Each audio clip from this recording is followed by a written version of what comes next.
Kamwe kama klabu amna hofu kwamba baada ya bodi ya ligi kupanga tarehe wakaendelea na taratibu zingine mtapokwa alama 15, alama 3 ndizo zikaenda kwa wapinzani wenu, amna hofu na hilo?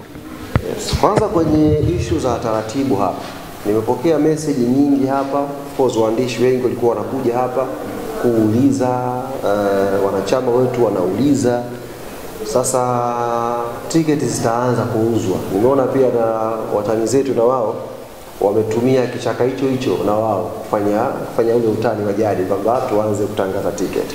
Kimsingi hawatanii. Walichokizungumza hawa watani zetu kwamba Yanga watangaze tiketi, ndio kanuni zinaelekeza hivi. Asitokee mtu akabadilisha hapo. Yaani wanachokiulizia wao ndio sahihi, kwa sababu yes, msimu uliopita tulikuwa tunatumia venda wa bodi ya ligi. Msimu huu maboresho ya kanuni, kila klabu imetakiwa itafute venda wake wa tiketi. Yaani naye anakuuzia tiketi.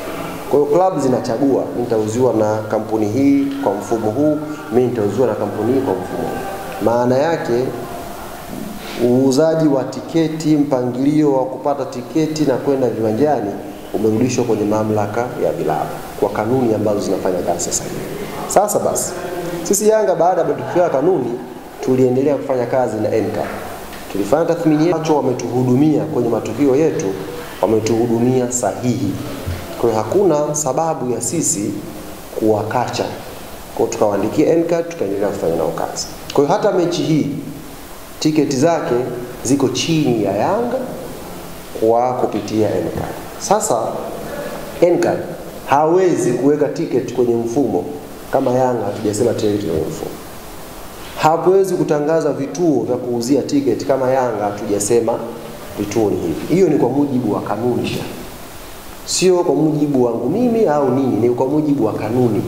Kwa hiyo asitokee mtu akaaminisha watu kwamba kuna namna nyingine ya kuingia uwanjani bila timu mwenyeji kusema. Kwa sababu sisi ndio tuna venda wetu, mamlaka yarudishwa kwetu kikanuni. Kwa hiyo sisi tunaamua sasa, bwana wewe tuuzia tiketi, bei zitakuwa hizi na vituo ni hivi elekezi. Kwa hiyo kwa msimamo ambao upo na ratiba ambayo tuko nayo hapa kutoka dada yetu ya mashindano, maana yake hiyo mechi haipo.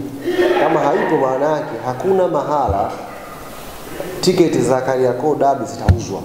As long as the club haijakubaliana NCAD kuuza hizo tiketi, hakuna mahala au hakuna jinsi NCAD au mtu mwingine akauza ticket on behalf of Yanga. There is no way mtu mwingine akasimama akasema sasa ticket zinapatikana Kariakoo gerezani, ticket zinapatikana sijui Yombo au Buza kwa Lulenge, bila kutu consult Yanga, kwa sababu kanuni inatulinda kama sisi tunatakiwa tu